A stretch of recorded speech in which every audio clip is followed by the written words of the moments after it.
At you on this Tuesday morning. Myself, Pastor Mark, and Pastor Almond. And hey, I'm welcoming everybody. I'm kind of directing and emceeing our time together. We're switching roles because I didn't preach last Sunday. Pastor Almond did. And so before we get into that, good morning, Pastor Good Almond. How morning. you doing? I'm all right. I found a local coffee shop in Solvang and got myself some coffee. I'm on a little family Nice. in-law 50th wedding anniversary celebration. I was going to say, you're a little young for Solvang. Solvang by definition has a little bit of a senior Sleepy? feel to it, and I can say Uh-huh. that because who I am.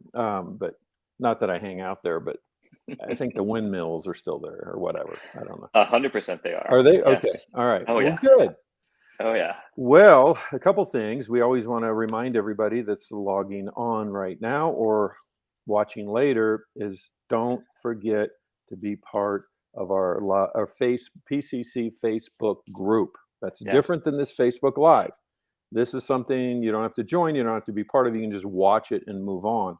Our PCC Facebook group, type it in, you got to join it. And the reason you got to join it is you're going to hear other stuff that we're doing that we don't talk about on Facebook Live. For hmm example, we're going to be having a marriage series coming up, which is going to be a 7-week series, video driven, but Zoom connected and chatting and all that kind of stuff. Not Zoom, actually, Facebook. Sorry, I kind of cross pollinated there. But anyway, you guys get the idea. Because that's where the real group is coalesced and can come together for hmm future things. And I know, Almond, you got a Facebook PCC Facebook group, Grow Group, that just We have happened we have a last grow group. week. Tell us Last about that. Wednesday, yeah, last Wednesday, 5 o'clock Pacific Standard Time. We jumped in. There's still space. I know more people are invited in, but yeah, it's an opportunity for us to try to take again all these thoughts of okay, this is what we're talking about. Be more patient, be more loving, kind. How do we grow in that? This is how we now talk about in a way where we can apply it to our lives. And so this goes from kind of this abstract thoughts to man, I've got this thing coming up, and how do I wrestle with that, and how do I deal with these challenging situations? Because for me, it's not black and white. Like, okay, I'll be more patient, easy. Let's move on. It's nuanced, and there's challenges, and so our grow group, we spent some time talking about that last week. We're going to be spending time kind of walking through the book of John as part of our sermon series, and yeah, so a great time for to be connected. It's online. We meet for about 65 to 75 minutes, 5 p.m. Pacific Standard Time, Wednesdays. Yeah, and if that time doesn't work for you, let me know. We'd love to start a few more grow groups. We'd love for people to go from a place of watching to being with other people and helping apply this into our lives. Which goes right into your message a couple days ago. And the Grow Group is a very practical application Yeah. of that. But what for those that maybe haven't heard yet, or it's Tuesday, so they may have faded a little. Give hmm us a quick summary on the discussion on Sunday.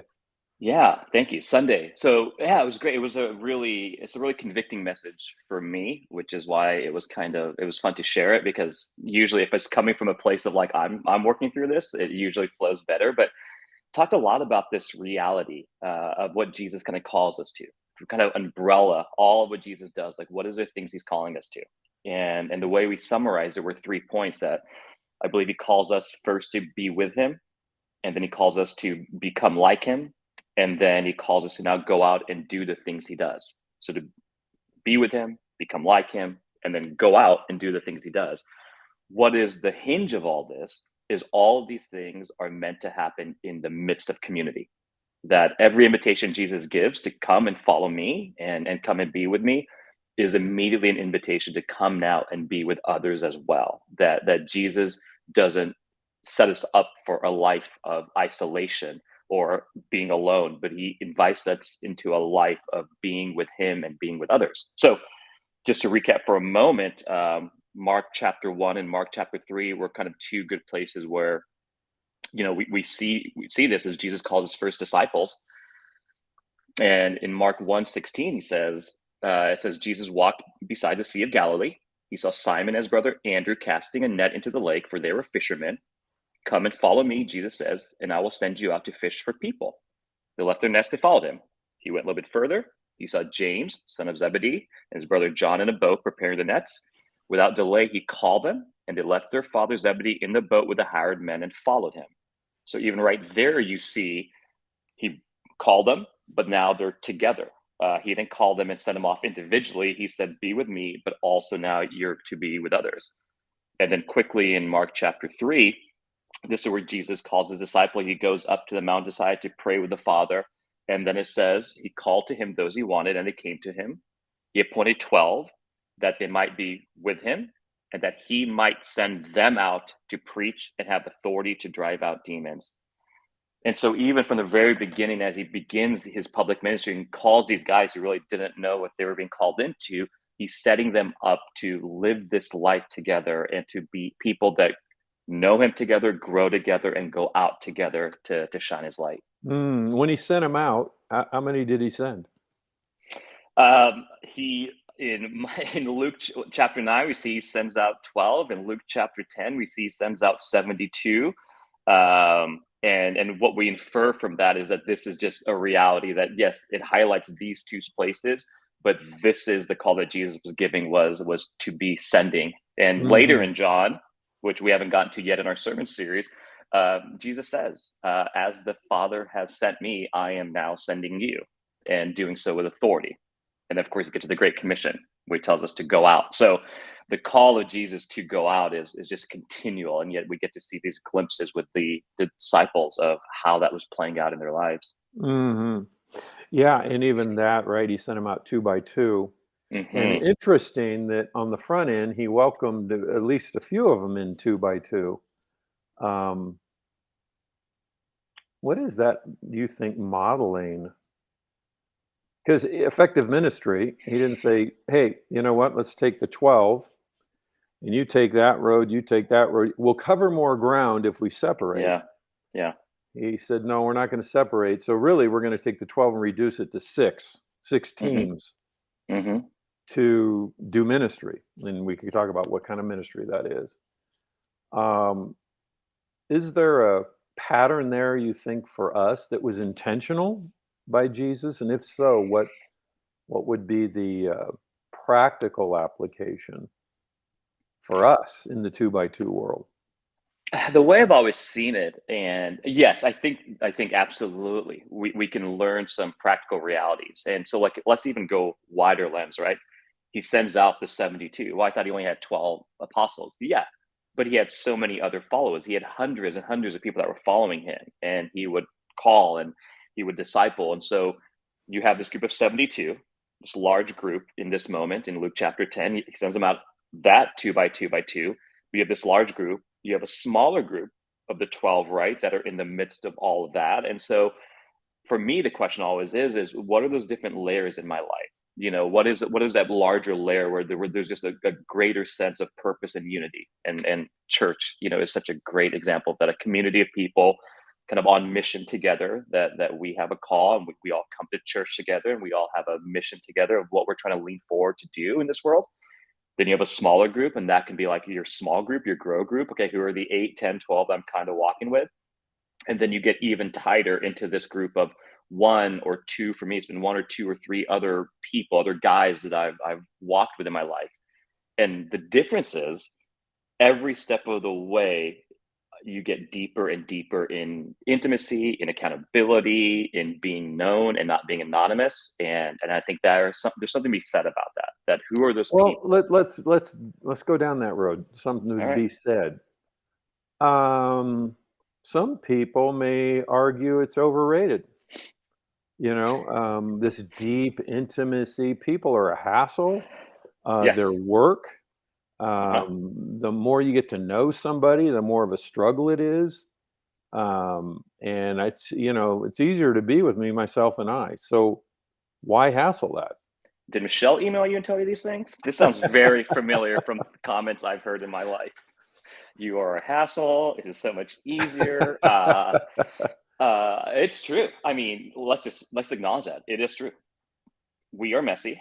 People are messy. It is far more complicated to be and do life with others. It would be so much easier if we could know Jesus, follow Jesus, and do it in complete isolation away from the rest of the world. And yet, what he is calling us into, and I think this is the reality, that this is an invitation from Jesus to step into something greater, something bigger than ourselves, to step more to the fullness of what he desires from us. Because ultimately, it's like a garden hose. We're not meant to be the stopper at the end of the hose, that we receive the water, but now we stop it. No, it's meant to kind of flow out of us. That if we want to do the metaphor, yeah, the spigot turns on, Jesus, the water of Jesus flows through, but it's supposed to go back out of us, back into this world. And so it is harder to have accountability. It is harder for somebody to share with me my blind spots, the things that I don't see about myself. Or let's be honest, it's really easy for me to justify my own sin. I'm pretty good at forgiving myself, and okay, you'll do better next time. It's more challenging when other people are trying to hold you to a level and a standard that not an arbitrary one, but the one that Jesus calls us to become like him, to become like his image. So is accountability and finding people in our life easy? No, it's challenging. But if we want to grow in our life, if we want to grow, it happens in those spaces by and large. I really believe we grow spiritually when we are connected relationally. That's the places in my life where I've taken those next major steps of growth, and they're not easy. Okay. So, and I would even suggest there's probably a protective piece. Hmm. Um, Peter talks about Satan prowls around like a roaring lion. I always have that Yeah. imagery of the dangling gazelle that's not in the group, that's a target. The things I've seen in church when people fall away, they're usually Yeah. alone. Nobody really knows it. They got to find out about it. Yeah. You're just a spiritual target when you're isolated. So even though it may take work to work through relationships, those are protecting you. As Alman said, they're going to be the places of growth, but they're also going to be the places of protection. So, Yes. by definition, if you don't have relationships, if you're not two by two in it, then you're probably not growing and you're not protected.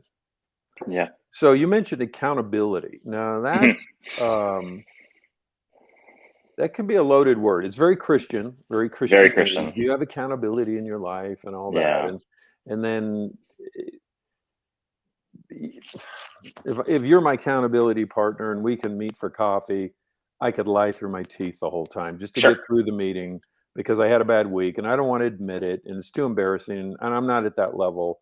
So next, so how do you let's talk about accountability a bit because that's the deeper piece, right? If we just get together in a grow group, I mean that's next level Yes. because you hear application, it helps you, but that's not what we're talking about here. That's not the two by two stuff.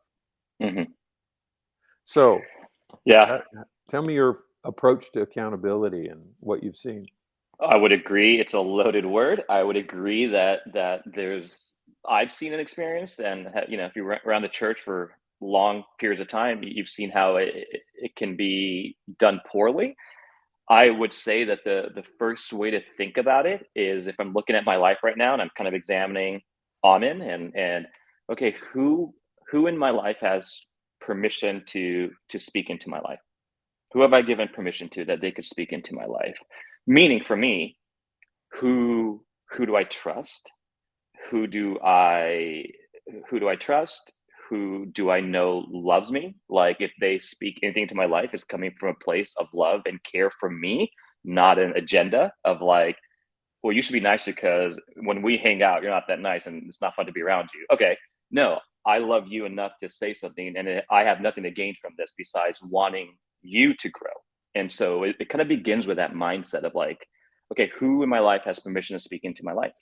And if we can't name those people, or we think people have it, but in reality, if no one has spoken into your life in, I don't know, a few months or years, then I would ask myself, do you have those people? And if you do they feel permission to love you enough to say, hey, I'm noticing this, I'm seeing this. And in our life, who do I feel that I can lovingly speak into somebody else's life and check in with them in a way that is actually real? Now, there are bad days, bad weeks. Yes, we can lie through our teeth. We can meet with people and never ever be honest. I mean, you can be completely anonymous and be surrounded by people. You can be anonymous and come to church. You can be anonymous in a grow group. You can be anonymous in deep relationships.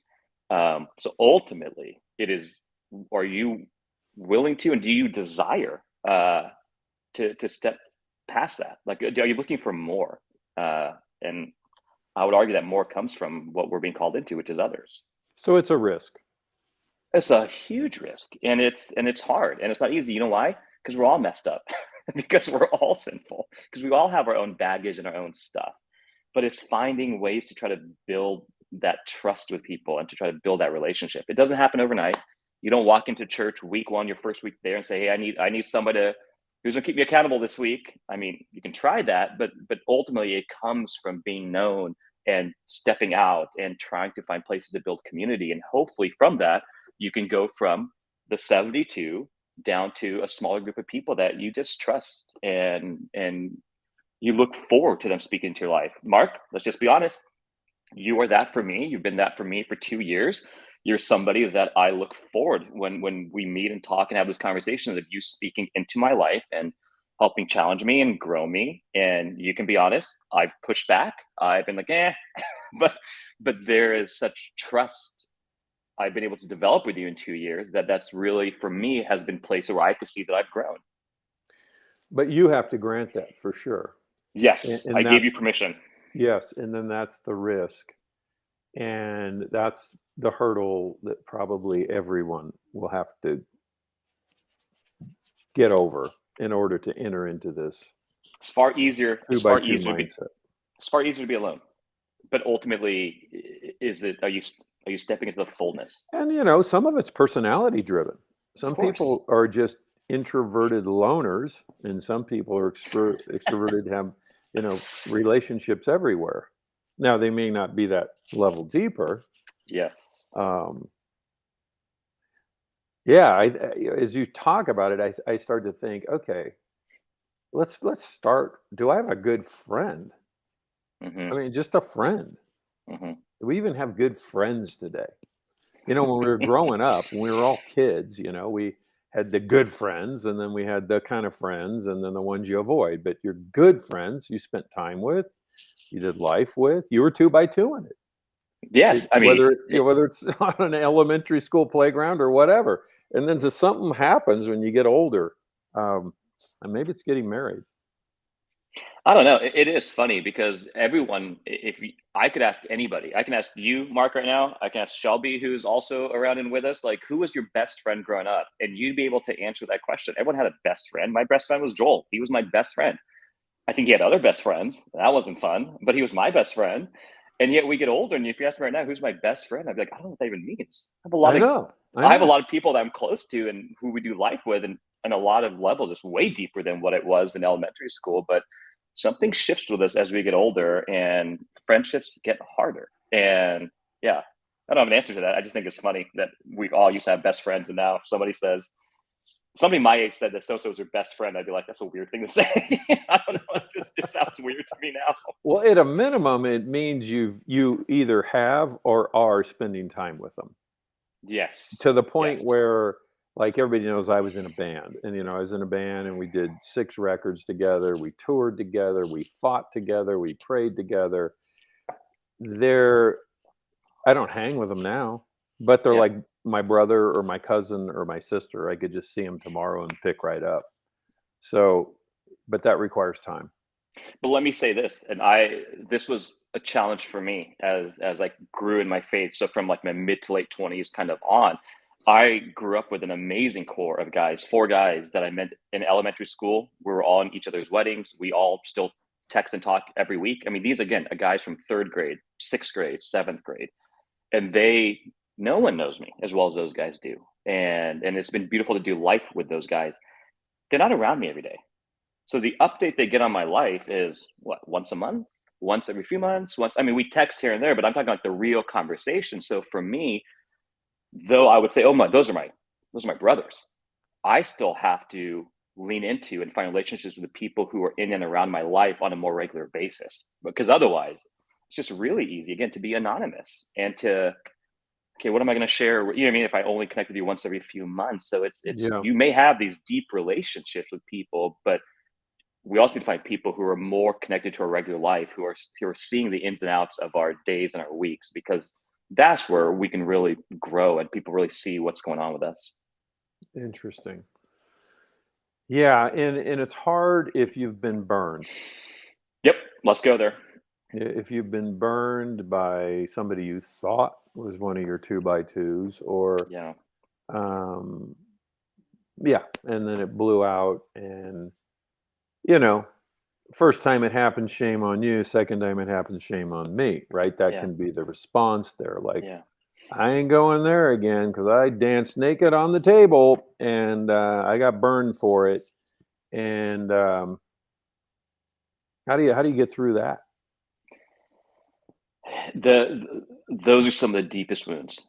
Those relational wounds. They're it's easy to be it's easy to not be known really and then be burned by somebody, right? Because you're like, okay, they don't really know me. That happens all day in my life, right? And You're you don't driving in feel it. traffic. You don't feel it. Yeah, yeah, you're like, well, that was annoying, but like, but to be seen and known and then rejected through that, or what feels like rejection or broken relationships, I think it's one of the deepest woundings that we can have. And so it begins with a place of healing, because again, we have to come to understand, okay, what what is it that how does God want me to live? Does he want me to live in the midst of this pain and now forever I'm going to live a life of disconnectedness, or is he calling me to step in? And if he is, then we need to seek that healing first. And so how do we begin that process of healing?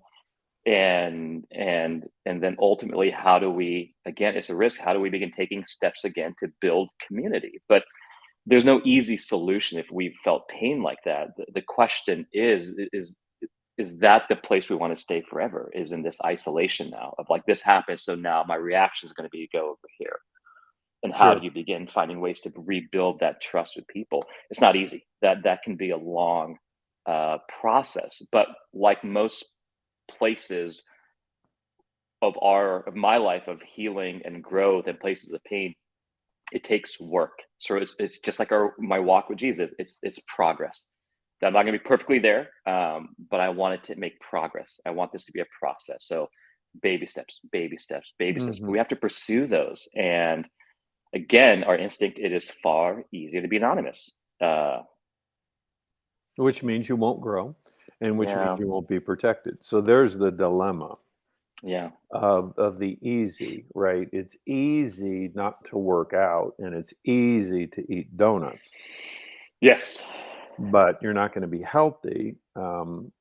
So how do we stay spiritually healthy? And this is the topic.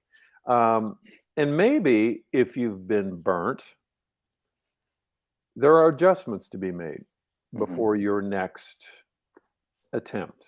hmm, So, for example, for me, I'm not just going to have accountability with somebody that's at a lay level in our church. hmm, That's high risk hmm, for both sides. hmm, Um, but maybe an adjustment I can make is I have accountability with another pastor hmm, who's not even part of our church. hmm. And so then I'm being protected. I'm being spoken into. I've been right. I do that for a lot of pastors, as you know, coaching them. Yes, yes, I'm very safe for them. I'm yes, not at risk. Nobody in their congregation knows me, nor do I know them. And so we can do that protection piece. So rather than just throw the baby out with the bathwater, maybe hmm, there's some adjustments to be made. You have to have a little more wisdom on, if this thing goes south, what have I done that's been kind of reckless? I don't know, just a suggestion. Because I started thinking about what you're saying yeah, in terms of my life and my accountability and how have I adjusted that over the years. Um, yeah. yeah. Well, and one of the things again I love about PCC is it's pathways, right? There's pathways to building towards those things again, and there's baby steps, and we talked about some of it on Sunday, and the things we've been announcing from church. There's areas to show up and connect. Just show up to somebody's house and have dinner. Just show up to a beach thing, right? Like that's a baby step to be like, I'm gonna step forward. I'm gonna take one little step here and see if I can make some connections. Okay, let's go the next step a little bit deeper. Do you want to be part of this men's retreat we have coming up? There's gonna be a lot of guys, right? So you're not gonna be tightly isolated. You're gonna be in a little bit larger community, so maybe a little bit safer. And it's just taking those next steps. And you're right. And there are no perfect people. And so therefore there are no perfect relationships on this earth with one another. They're all going to be challenging, but if we hopefully can find people that are humble and are also in humble, meaning they're also honest, that they're in process, that they are also being worked on by Jesus, and seem to have a heart to care for one another. If you start finding people like that, then those are the right places to begin leaning in a little bit further. People that look like they have it all together, people that have all the answers, people, I avoid those people because I'm like, are you okay? Because you seem to have all the right answers, but like, are you in process? Are you in progress? Are you authentic about your life? Those are Okay. people I lean towards. Not easy. Well, in our remaining 5 minutes, I'm going to check in. Is this going in the direction you wanted it to go? The conversation? That should remind you of our coaching time together. Yes, yes, yes, yes. Okay. It totally All does. right. All right. So let's focus a little bit on point 3. Okay. Do the things Um, Jesus does. do the things Jesus does. Hmm. Did Jesus have accountability? It's a great question. I would say his accountability is in the Trinity with the Father Mm, and the Spirit. And I think what's so interesting, again, the Bible isn't an hour by hour biography of everything Jesus did. It's highlighting different moments in Jesus's time here on earth. But it intentionally highlights several times specifically when it says Jesus withdrew from the group, right? So isolation, stepping away, is a good thing. Like, it is important for us to nurture the mm, individual relationship we have with Jesus, because the opposite of that is like, oh, I'm a Christian because I go to this church. I was born in this church. Okay, do you know Jesus, or is it only because you've showed up here and all your friends are this and your family is this, right? So there is absolutely an individual reality, and it's significantly important for us to prioritize that. And I love that we see Jesus do it. And it says he withdraws. He withdrew before he called the apostles. He withdrew before these big moments in ministry. They go looking for him. Jesus, where are you? All these people need to eat. Like, where yep. did you go? So Jesus would withdraw and spend time with the Father. And I think that's great modeling. I think we can learn a lot from that. So, That's good. did Jesus have accountability? I believe so, in Good. those ways, that he was very intentional and showed us what it looks like. And then moving forward from that, what's your next question? Okay. So I'm gonna create scenarios, and I want you to Oh fill it in. boy. Can So we edit this scenario out scenario if I one. fall off No, a cliff? no, no, no, no, no, no. Come on. Scenario number 1. I'm Okay. watching online PCC. What's the Yep. next step I should take to get more protection and to grow in my faith? One step. Um, one step, two avenues. Join the PCC online Facebook group. Okay.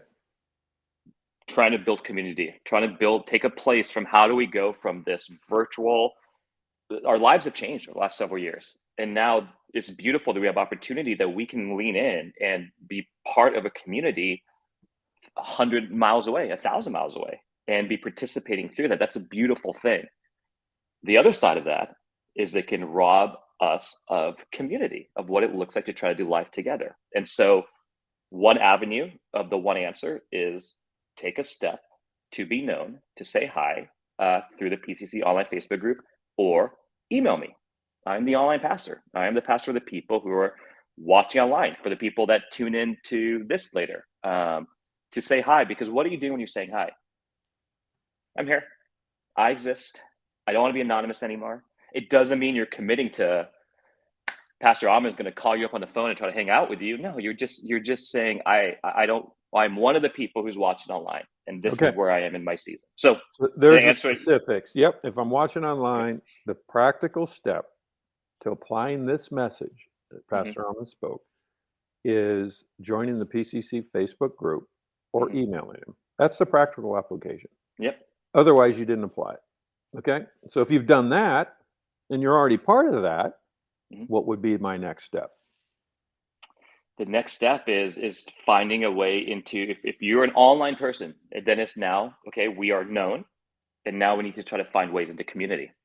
And so we've been trying to provide some ways into community through our online grow group. We have the marriage group coming up here in August. But our heart is to be flexible and to meet the needs that are in front of us. And so if those things don't work for you, and if those things aren't what you need right now in your life, maybe you need something on parenting. Maybe you need something as a guy who's at work trying to navigate what that looks like. Maybe you need something No, for no, women or no, no. kids. Hold on. Before you let them Go off ahead. the hook, Okay. if that doesn't work for you, no, it can work for you. It needs to work for you. It If can you're work for in you. the PCC Facebook group, jump into a grow group Mhm. or sign up for the marriage deal. Pretty Yes. easy. Okay, Yes. lastly, because we're out of time. In person, I go to PCC, I sit there in person, I watch you. What's the next step I should take? If that's as far as you've gone, the next Yeah, step I that you come on set well, and I stop by the donut table on the way out, so I do participate in that too. the next step, honestly, is show up to something. Show up to something else outside of a Sunday. Show up to one of these connect events. Show up to a beach day. Come to a men's thing. Come to one of Okay, the women's coffees. It's show up. I mean, so much of this is showing up.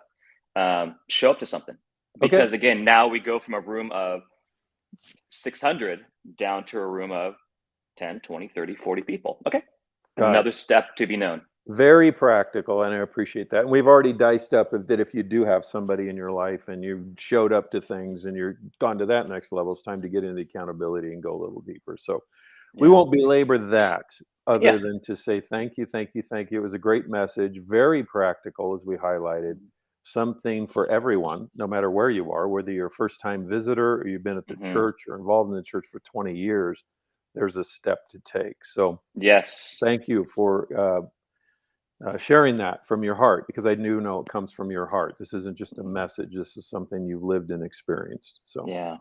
anything you want to say before we log off here? No, great seeing you. Great being with you guys physically on Sunday. But I'm looking forward to continue building our online community. As you can tell from the message from this time, I am passionate about it because it's changed my life. Changed my Amen. life. Community changed my life, and so can't wait to help provide opportunities for people to step in. So looking forward to meeting so many more of you online this week. I'm expecting so many more hellos and check-ins. Amen. Amen. All right. All right, buddy. Live from Solving. I'll see you all next week. See you, everybody. Thanks for tuning in.